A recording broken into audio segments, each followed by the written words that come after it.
All right, and welcome back to the KJ MMA show. I'm Ryan Drell, joined by Garrett Kerman, and right now we have Vinc Pichel, UFC lightweight, who's going to be back in action at UFC 273 in Jacksonville, Florida on April the 9th. Vince, how are you? What's up, Ryan? Doing good. How you doing? I'm good, and we're both excited to see you back in action here soon. It's been far too long since we've seen you fight last, and you were originally supposed to face Mark on 2/12, so February 12th of this year. Why did that get rescheduled? Because I didn't see any reports as to why. Honestly, I don't really know why either. They just told me that he had an injury. He had an undisclosed injury. I'm not sure what it is. And so they offered me Nasrat Harpquest as a replacement, and I said no.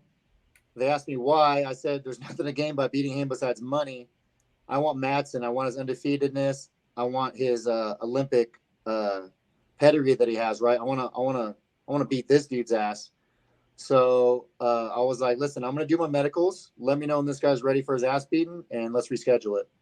And they're like, okay, cool.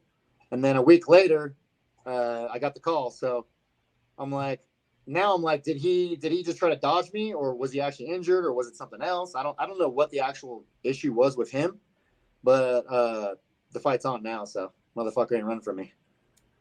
All right, I love it. And he just had a fight over Clay Guida. It was a split decision victory for himself. What was your overall takeaway from that fight? Were you impressed, or did you feel like you saw some holes that you can expose? I don't think he won that fight. You got the judges gave him one. I didn't really watch the fight totally. I watched like bits and pieces of it because I was in the back doing my thing. But yeah, I don't know. I wasn't too impressed by it. Honestly, I'm not really too impressed by any of them. I haven't watched too many of his fights. I've just watched a little bit of them, but I wasn't too impressed with it. I wasn't too impressed. I thought he lost that fight against Guida, honestly. Yeah, I can see why you'd say that. Now, you both actually have UD wins over Austin Hubbard. Whose UD win was more impressive? Do you feel like you really went in there and looked a lot better than he did, or did you feel like, he looked pretty good in that win as well? Well, I don't know. You tell me how Austin Hubbard looked after his fight and after he looked after my fight.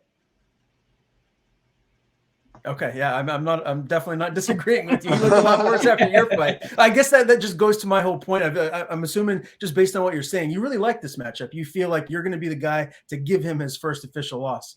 Yeah, I do, and he's not going to be the first person I took that O from, right? But yeah, I'm very confident in that, and I feel like he's got a tougher fight than I do, honestly, in this matchup. Not to say that he's not going to be a tough guy, right? A tough guy for me to take out, but I just feel like, out of 10 times, I win this fight 9.5 times out of 10.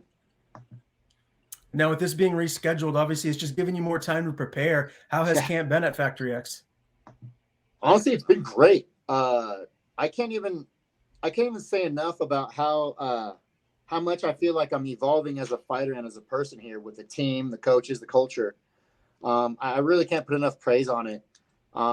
When the Austin Hubbard fight, when I was in camp for that Hubbard fight, that was like, I guess that was a full camp, right? But I just moved to Colorado, jumped into camp, and then fought Austin Hubbard. So you got to see a little bit of the evolution of me from being out here training.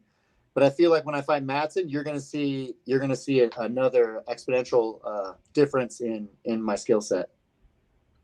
I got to ask you about Dustin Jacoby. I love talking with that guy. He's such a fun fighter to watch compete, and he went out there and got a big win at UFC 272. Now, everyone was talking about he wasn't throwing leg kicks in the fight, and it's because, he was injured, I guess, prior to training. Injured. Did you guys all know that? And did you feel like the injury was bad enough where it could actually affect him inside of the cage? Yeah, we know that, and we definitely knew that. But I think like Coach talked about it too. Coach talked about it with us, and he was basically like, "Listen, you're not a kickboxer. You're a fucking martial artist, right? Like this guy's a boxer, but you could box too, right?" So I think that was the mindset that he went in there with, and yeah, he didn't throw too many kicks because he was a little injured, right, and his leg was injured, and it was really inhibiting him, but he did a fantastic job, right? Like we're mixed martial artists, and DJ's the fucking man. Like he's a vet. He's been around, you know what I mean? And he's the kind of guy that you could take away weapons and he's still dangerous. And he just cracked the top 15. He's the number 15th ranked light heavyweight in the UFC. What is his ceiling? Do you feel like a few wins? I mean, obviously he's just going to keep climbing the rankings if he wins, but do you feel like he can compete for a championship at some point down the line? Honestly, yes. I feel like he could totally become champion. DJ has a great mentality, a great heart, a great work ethic, and a great mindset for fighting. So, you know what I mean? And he's also a late bloomer too, right? Like he was in the UFC before, he got cut, did his thing, and then he came back, right? Which he almost quit fighting, but then he ended up coming back, and now look at him. He's on a 6-fight tear.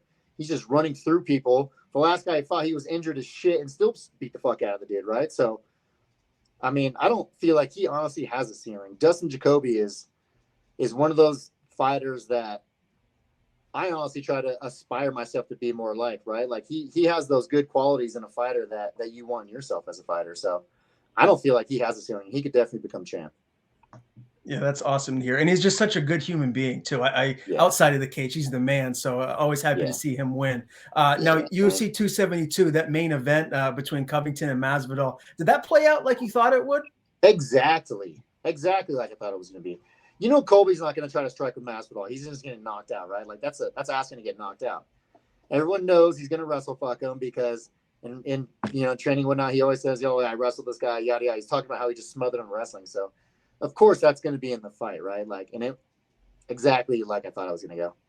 1 second. Yes, honey.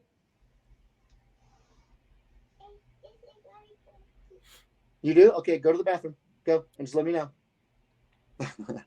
Sorry, I got a little 4-year-old. Hey, no worries. Family first, man. That's what you got to do there. Now, I wanted to just get your take too on Covington's call out of Poirier. Do you feel like that would be a close matchup, or do you feel like Covington, his wrestling ability, would smother Poirier and get a win? Why is he calling out Poirier? I don't even know why he did that. That doesn't, like, to me, it doesn't make sense. Poirier's a 55er. So it's like, why don't you want to fight for your own title again? Don't you want a title shot? Why are you calling out these guys? And I don't know. That doesn't make sense to me. I'm kind of confused at why he called out Poirier. I don't know if they have beef or anything because I'm not like up into the gossip and shit, right? And I'm a shitty fight fan. I only watch my friends fight, right? I don't give a fuck about these other fighters. I just watch my friends fight. But I don't really know. I don't know what's going on, but I think that's a pretty tough fight for Poirier because for one, Colby's a lot bigger than he is, right? Like he's a 70er, right? And he's even bigger than that. Not that Poirier is a smaller dude, but that's a big advantage, right? If you have two guys who have equal skill set, the guy that weighs 5 pounds more is going to win 9 out of 10 times because of that weight. So I think that's a bad fight for Poirier. But on the other end, I'm like, why is Colby coming out and calling out guys in a smaller weight class than he's in? Like, what kind of bitch move is that? Yeah, and I think it was because when they were at ATT, I guess when Colby left, there was some bad blood there and some things being said. So I feel like high school bullshit, whatever it is. So speaking of weight, obviously you're fighting at 55. What is your weight at right now during camp? You pretty much on par with where you need to be? Yeah, I'm chilling about 176. I'm chilling around 174 to 178 is about my weight range. I fluctuate a few pounds here and there. But this is about my weight, and that's pretty normal for me. Well, actually, it's normal for me out here. Back home in California, I was a lot bigger. I don't know what it is about Colorado. I don't know if it's the food or the altitude or what, but it's hard for me to get over 180 pounds out here. It's probably a lot to do with the way we train, too. Like, I'm training a lot more intense and vigorously than I did back home because I have a higher level of training partners. But for some reason, I can't get above the 80s. And back home, I would be walking around between 180 and 190 and have to cut from there.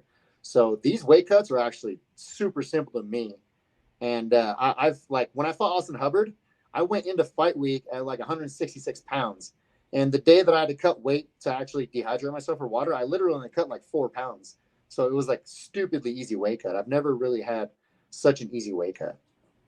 Wow, that's great to hear. And obviously, as you mentioned, so many great training partners around you. How are you enjoying Mark Montoya as a coach? Honestly, I love Mark Montoya, man. I really can't say enough about his demeanor and what he means to my state of mind as far as fighting, because he's such a leader, right? He's such a good leader to me, and he leads by example. And he gets fucking pissed, right? But when he gets pissed and yells at us for shit that we do, that when we fuck up, or let's say we're slacking on something, or what have you, I like that about him, man. I like that he's real with us. That is, to me, that is a very important thing, because I've dealt with so many fucking Klingons and scumbags that are that will bullshit to your face or lie to your face and then do something else behind your back, right? And Mark is just not that guy. He's a straightforward shooter. He's very honest with you up front. His communication is very good. I feel like I'm a shitty communicator when I try to like talk to him, you know what I mean? Because he's so good at it. But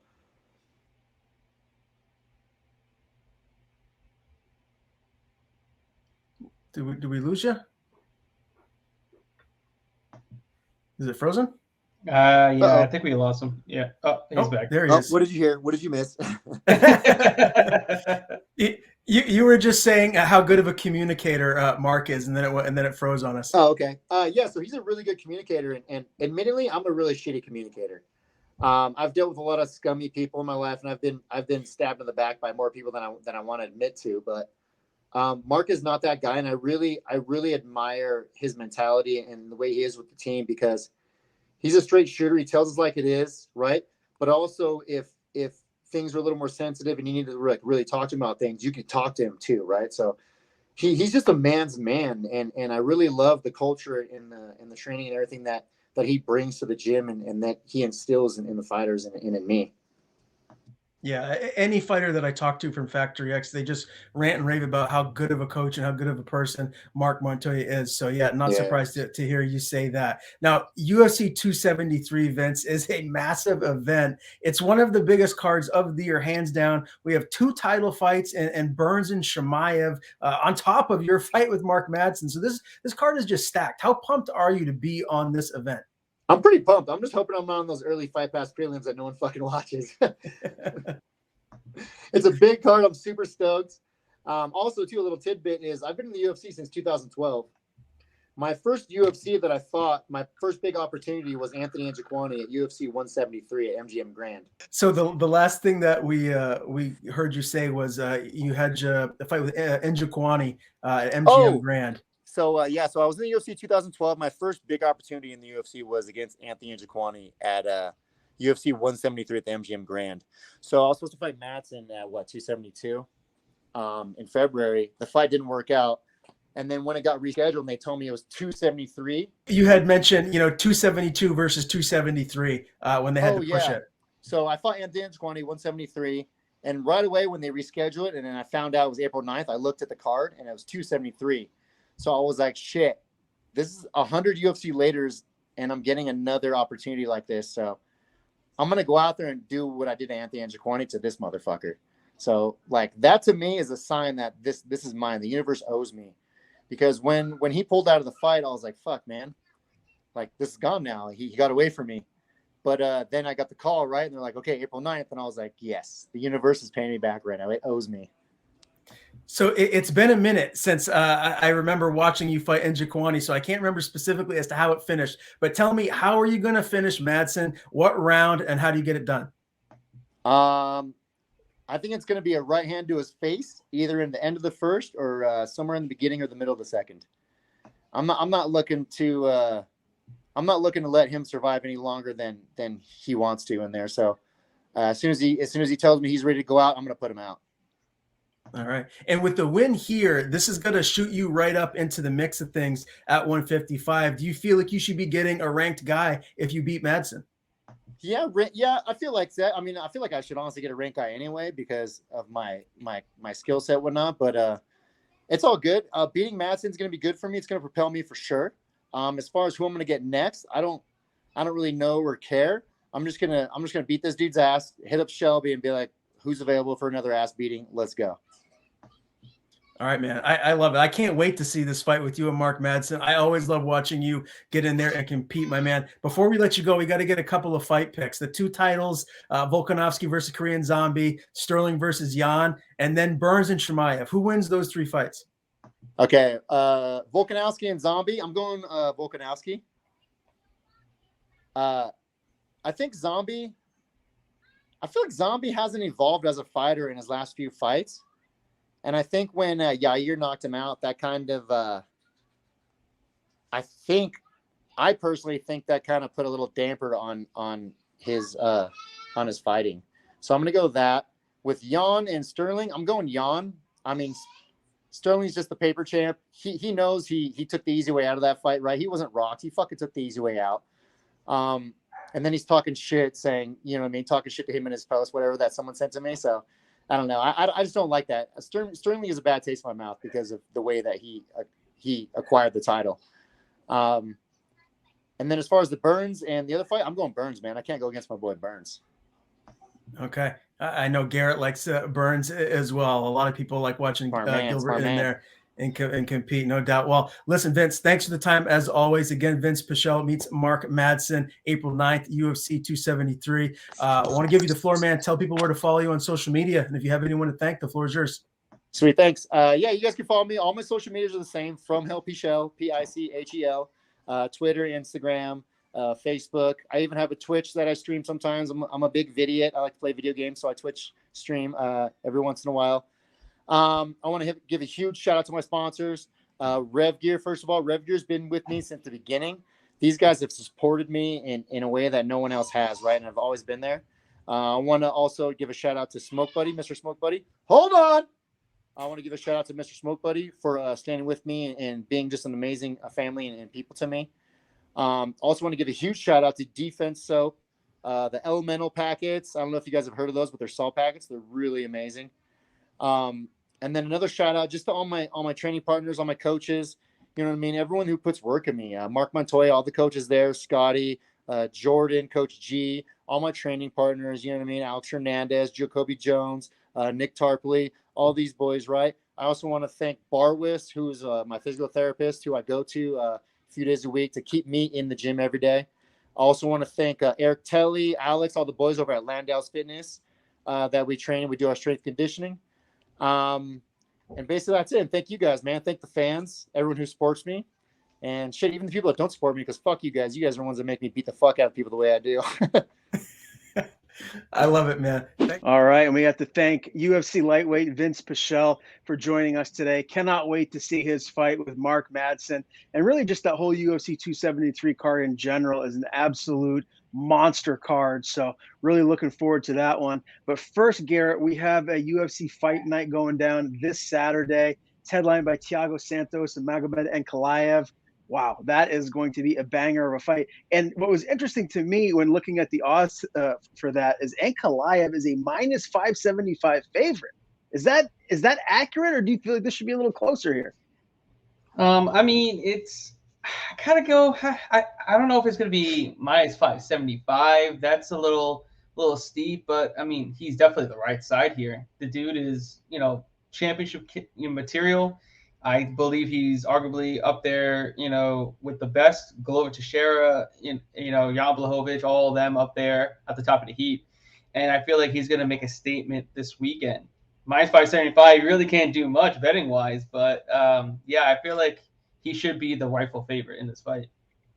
Okay, well, intriguing matchup there, because we all know Santos has a ton of power. That just surprised me to see him being such a significant underdog in this fight, but this very well could be Ankalaev's coming out party here in the main event slot. Now, the co-main event, I was actually a little surprised by this. I didn't think that this was maybe co-main event worthy. Marlon Moraes, I think it's fair to say that he's on the downside of his career. His best days are behind him, taking on Yadong Song, and Moraes is a plus 205 dog against Song, who's a minus 255 favorite.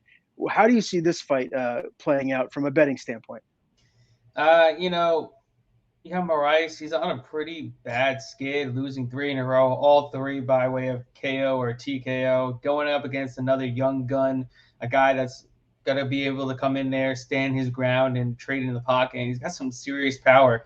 I just don't see it ending well if his chin hasn't gotten better. And I just don't see anything that shows that his chin has gotten better. I feel like it's going to be a Song Yadong knockout at some point, whether it's the first or second round.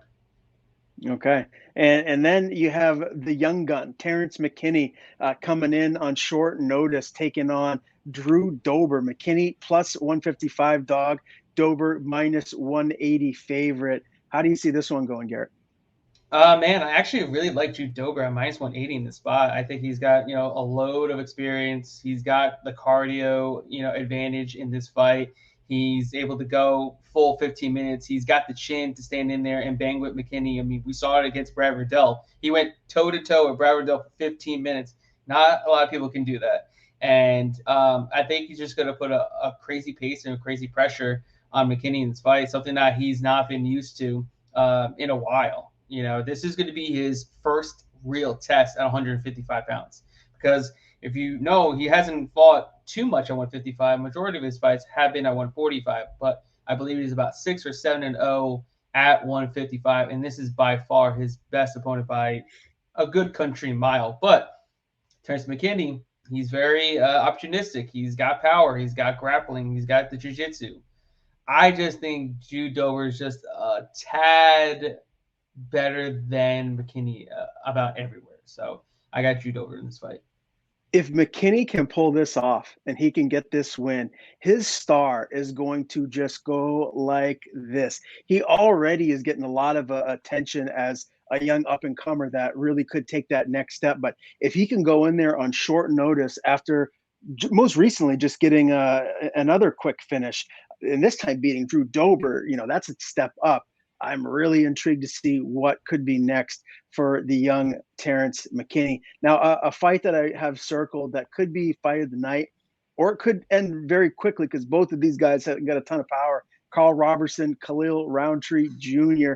We have Robertson as a -130 favorite. Roundtree is a +110 dog. How is this fight going to turn out, my friend? Oh man, this gonna be good on the feed, but you know, something in me tells me that Carl Robertson is actually gonna go the grappling route in this fight. And you know, we've actually seen him go the grappling route against Kopylov, I believe that's the name, and got the rear naked choke. I think, you know, his best path to victory and with least resistance is to go the grappling route, because you know what we've seen Clear Roundtree do on the feet is just insane.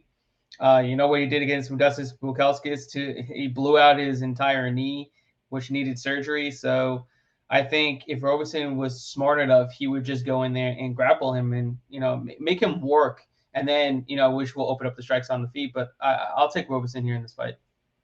Now, looking at the undercard, give me a couple of fights that stand out to you that you feel are locks. A couple of fighters in particular that you feel like really should go in there and show out and get big wins.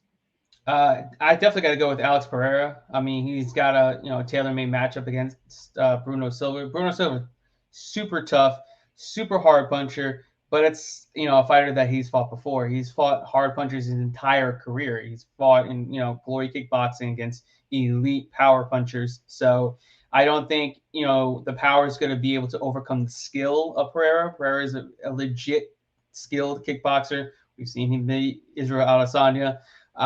He was a 2-division weight champion in glory kickboxing as well. So I think Pereira's going to be too much for him. I do think, you know, Silva's going to go for some takedowns and actually trying to mix it up too. So it's going to be a little interesting in the early going, but I think Pereira gets him out of there within 2 rounds. Next, I would probably look at Azamat Murzakhanov against Stefan Shukwee. I just think this is a bad matchup for Stefan.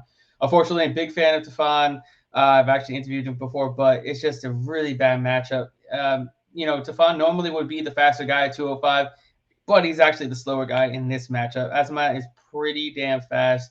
He's got the combat sambo background, so he's good in the clinch, good with his takedowns. And I just think he's going to be able to overwhelm him with, you know, volume, the speed, the pace, the pressure, the grappling. So I just think he's going to just be way too much for Stefan here. I got to ask you about my guy, Cody Brundage, against Dalcha Lingjiambula. And Brundage is a +110 dog. Dalcha is a -130 favorite. I really like Cody Brundage. He's a close training partner and friend of Dustin Jacoby, who both of us like a lot. So I'm kind of hoping, you know, I got to stay unbiased as much as possible, but I am kind of hoping for Cody, the Factory X guy, to get in the win column here. Do you think he has a chance to spring the upset and get this win? As long as he doesn't get knocked out in the first round.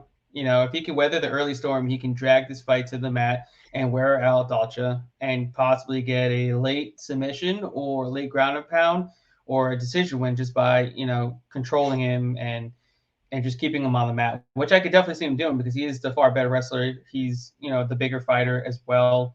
And he definitely could do it. It's just whether or not his chin's going to be able to, let him be able to do it. All right. Well, a lot of great fights on this fight night card happening this Saturday. Obviously, as we talked about, headlined by Thiago Santos, Magomed Ankalaev. Got to give a huge shout out and thank you to Vinc Pichel, our guest today on the show, who takes on Mark Madsen, April 9th, UFC 273. That'll do it for us today, but another great show, and we look forward to seeing you guys next time.